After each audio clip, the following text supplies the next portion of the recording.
Hey guys, thanks for tuning in again to the Lucid Sight Collective. This episode we're going to be talking about different types of dreams and the categories that they fall under. And all of these have been documented and studied, and there's a big pool of dreams that we have that we can show that this is actually happening. Of course, when we're talking about dreams, I'm never gonna tell you guys that anything is absolute fact, but from my experience, I find this to hold truth and value. So yeah, I'm gonna start with like the more mundane dream types and then lead into the more extraordinary categories that people experience. So yeah, without further ado, let's get into it. The dream categories that I'm going to be going over today are going to include processing dreams, supplemental dreams, emotional dreams, inspirational dreams, premonition dreams, lucid dreaming, astral projection in dreams, and the possibility of tapping into parallel realities through dreams. If you want to just skip directly to the inspirational dreams, premonition dreams, astral projection and stuff like that, you can skip to around 11 minutes or 10:30, but I recommend listening to the whole thing. I think it's all interesting, but if you guys are just interested in the stuff that isn't necessarily proven by studies, you can skip to around 10:30 or 11 minutes. My bad, it's actually 11 minutes and 30 seconds. I find that there are many different kinds of dreams, and some of them are pretty mundane and basic and don't really have much meaning to them. Others are very vivid and seem to hold a lot of meaning to us. And then others feel almost etheric and like we're tapping into something outside of ourselves. So I'm going to talk about a bunch of these different categories. We're going to go through 8 of them today. And if I'm missing any, please let me know. But I think I got them all. And of course, there's a ton of dream phenomena that occurs within these categories. But we're just going to talk about the basic categories today. So yeah, let's get into it.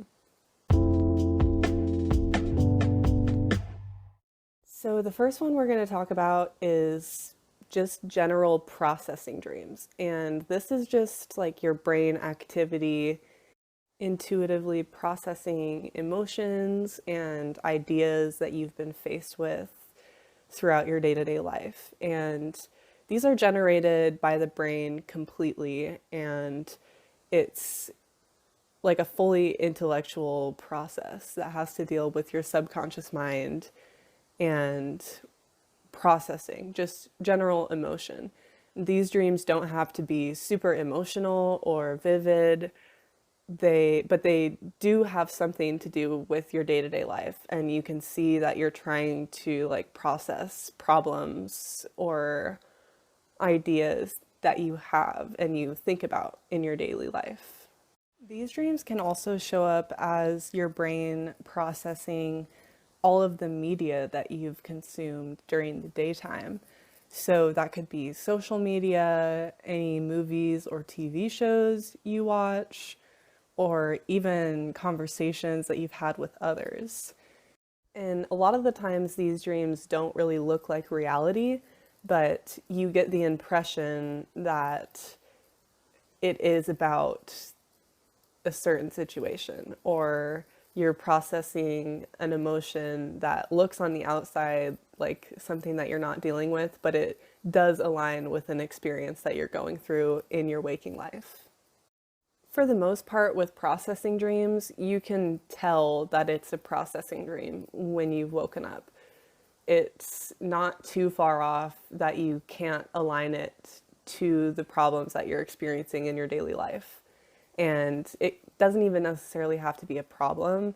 It's just your brain processing these emotions and things that you're dealing with in your life.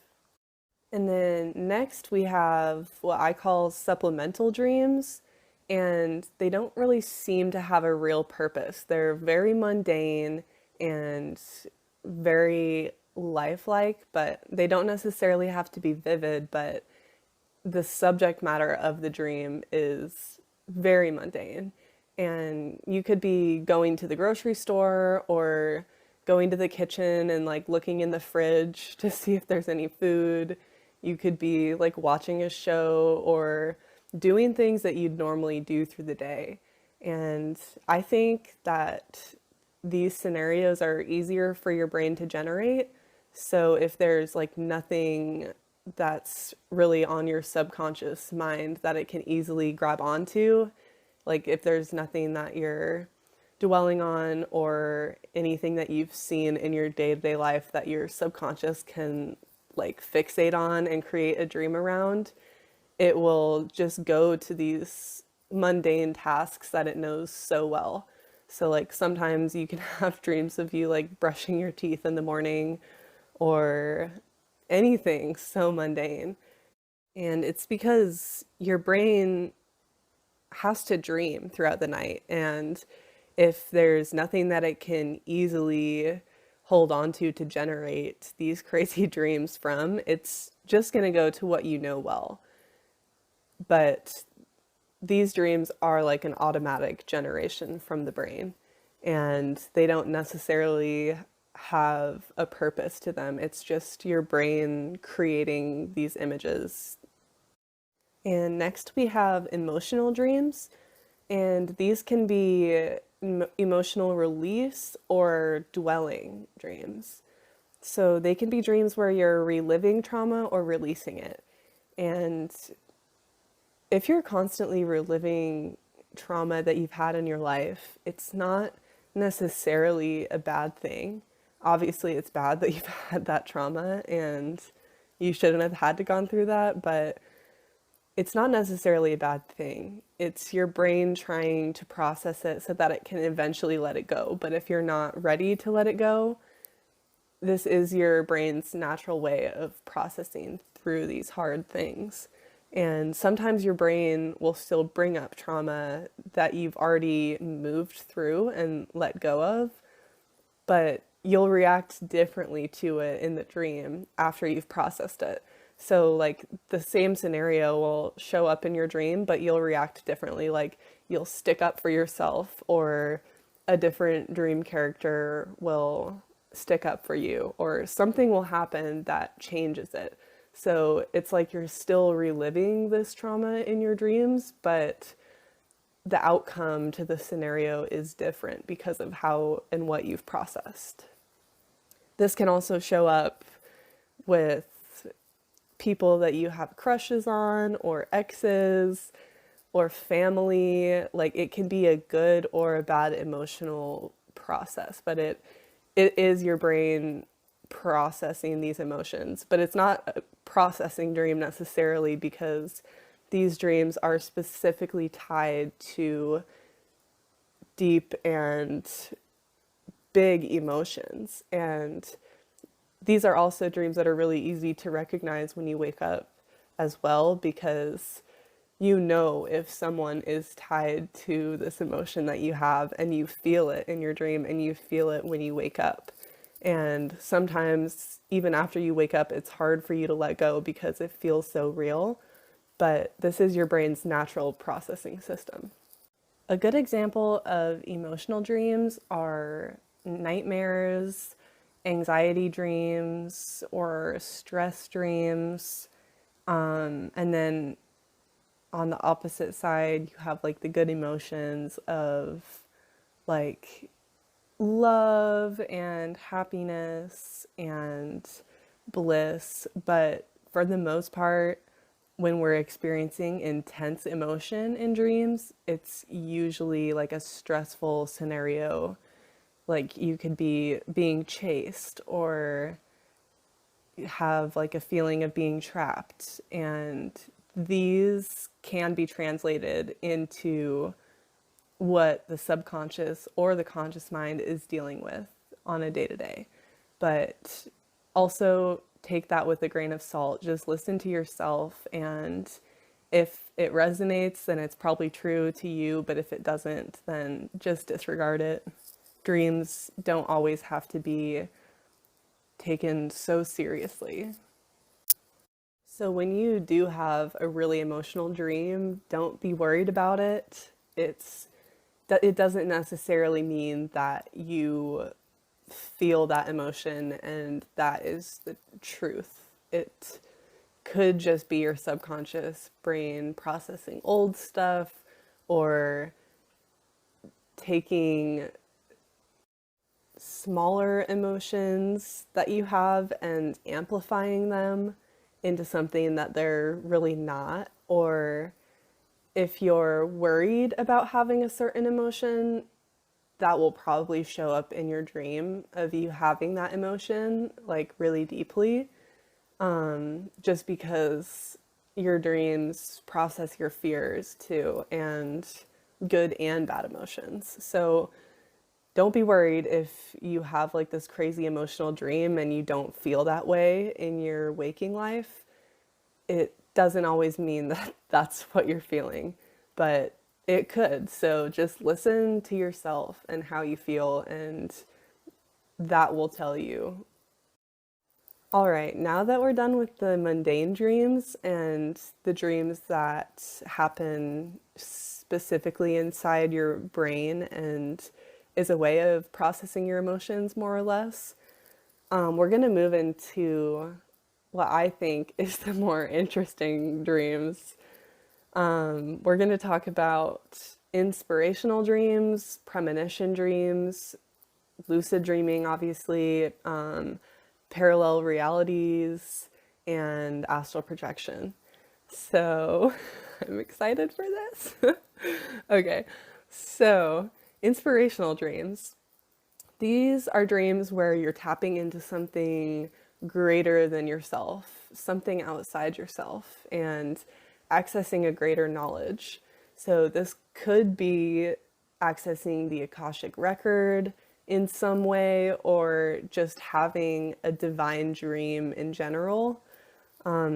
These are different than premonition dreams because you're given a specific idea, not an event.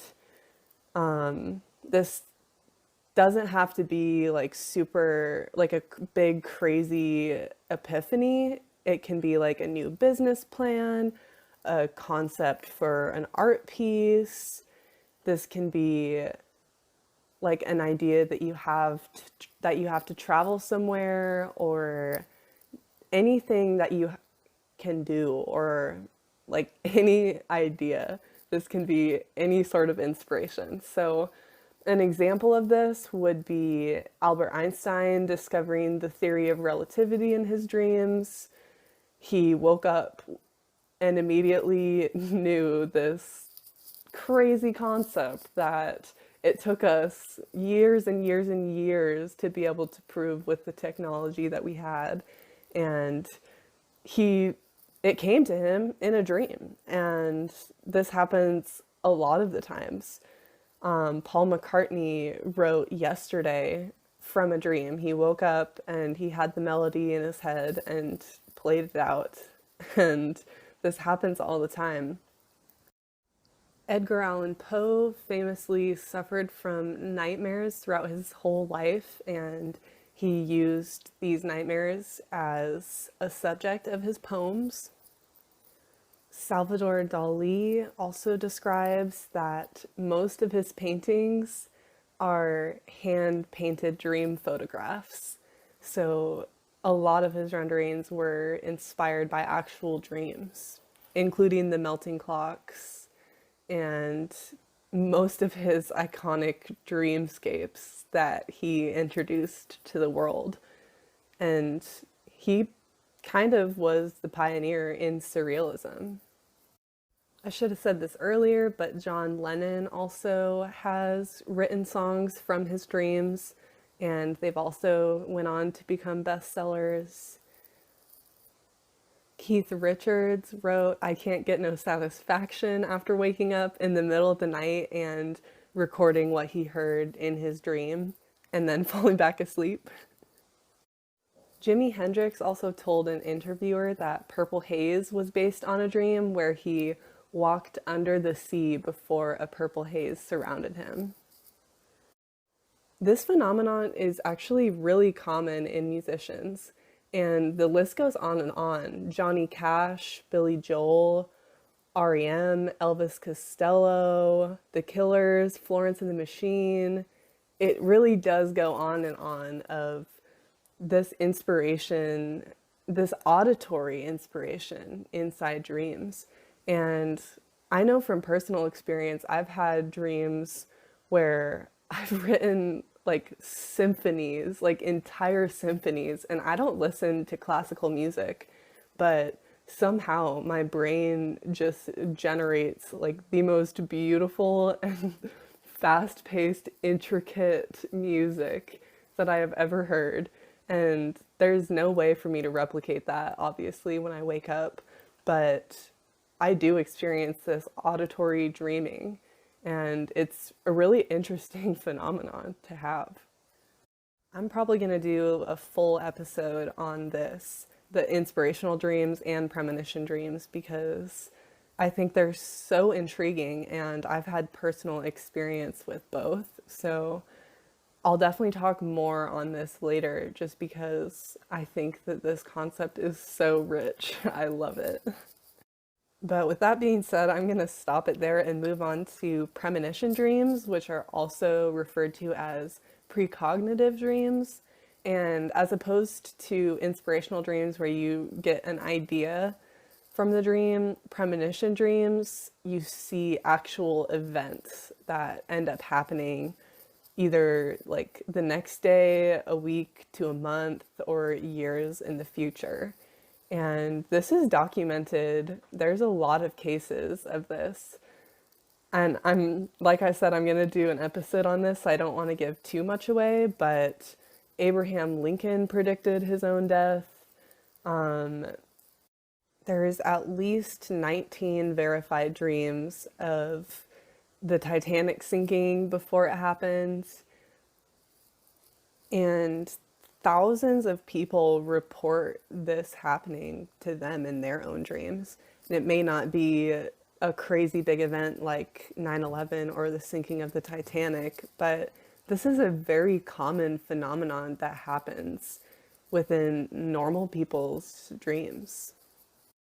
I've experienced 2 really vivid precognitive dreams, and they both happened within like the same couple months. One of them really did help me. I totally believe that I would have been arrested if I didn't have that dream.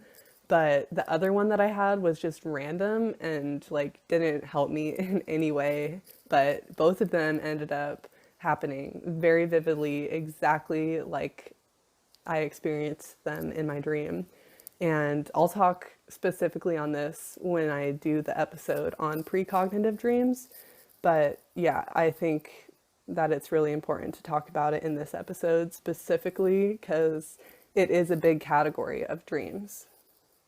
So after premonition dreams, we have lucid dreams, and I'm not really going to talk about this because this is like the basis of my podcast. If you want to hear about it, listen to Dreaming 101 or Dreaming in the Ancient World or pretty much any of my other episodes.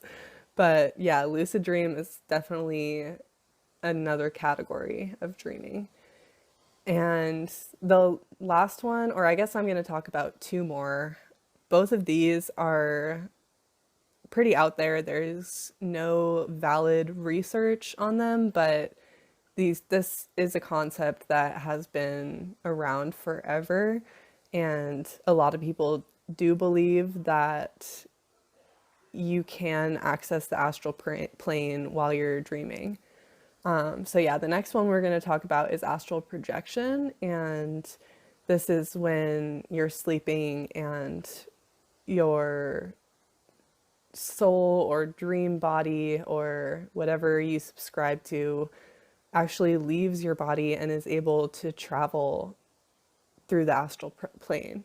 And you can see loved ones that have passed. You can visit different realms or different dimensions.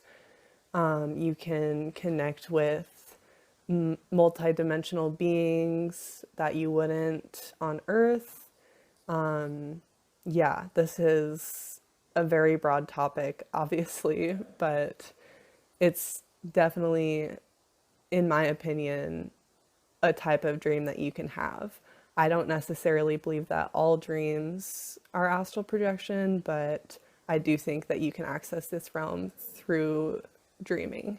And sometimes it may be on accident, but you can also develop the skill of accessing this when you want to. I haven't done that yet, but I've definitely had dreams where I feel like I am not in my mind, like I am physically somewhere else experiencing something completely different.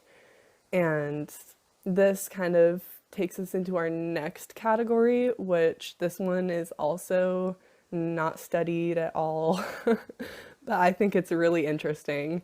And it's the idea that we can experience and kind of peer into parallel realities and different versions of ourselves.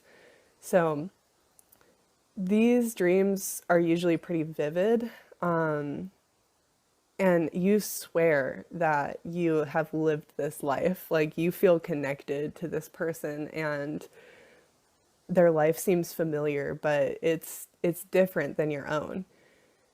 Sometimes it's just slightly different, like there's a few things off, like you may be single if you're in a relationship, or like a smoker if you're not a smoker, or living in a different city, or it may be like if a crossroads, like if at a crossroads in your life you took a different path and you are seeing into the life that like you would have had. And this can also be completely different things, like you're working an entirely different job in an entirely different country, or yeah, it can be all different kinds of variations. But the common theme with these dreams is you feel like they're so real, like they must have happened or they must be happening somewhere else. And you just got a window into that different version of yourself in a different reality. There's many different accounts from people who swore they've tapped into their lives, that they're living in a parallel reality. And me personally, I have a couple of dreams that I've had that I've experienced this sensation so deeply. And one of them in particular was if I had made a different decision at a crossroads in my life. And in this dream, I was in this city that I had moved away from, but it was like 10 years in the future. And I saw like the wear on the house that I was living in, and it was like overgrown by the forest around it and the garden. And I was living with my partner, I guess, at the time, but we weren't together in this universe at that time. But this is like the whole crossroads thing. And I saw what my life would have been like 10, 20 years in the future. And it was not good. Like it was really, I guess it wasn't random, but like it was very extreme. And it felt so real to me, like, and it didn't feel like myself and that person. Like it felt like slightly different versions of each other, and I was viewing it from third person, like in the sky, like I was looking down on the scenario. And every time I've had this happen, that's what it's been like. But some people experience it in first person, but the common theme is that you feel so connected to this life, but it's different than your own, and you swear it could have, it happened.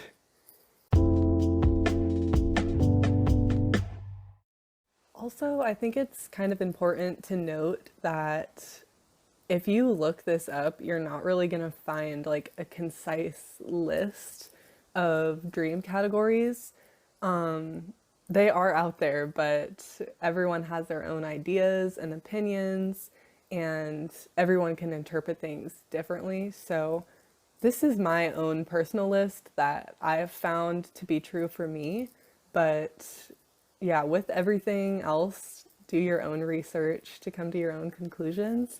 But yeah, this is just my personal experience, and the research that I have done has led me to this conclusion. But also, I'm still learning. So, like I said, if you guys have any other categories that you want to share, please feel free to. I would love to hear them.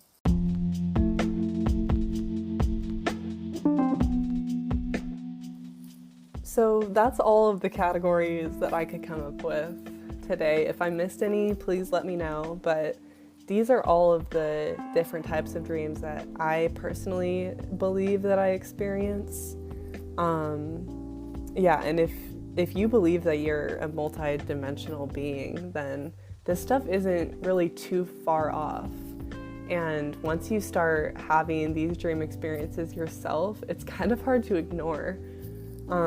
So yeah, I hope you guys enjoyed learning about all these different types of dreams, and I hope that it helps you decode your own dreams in a way and have a little bit more understanding of your own dream world.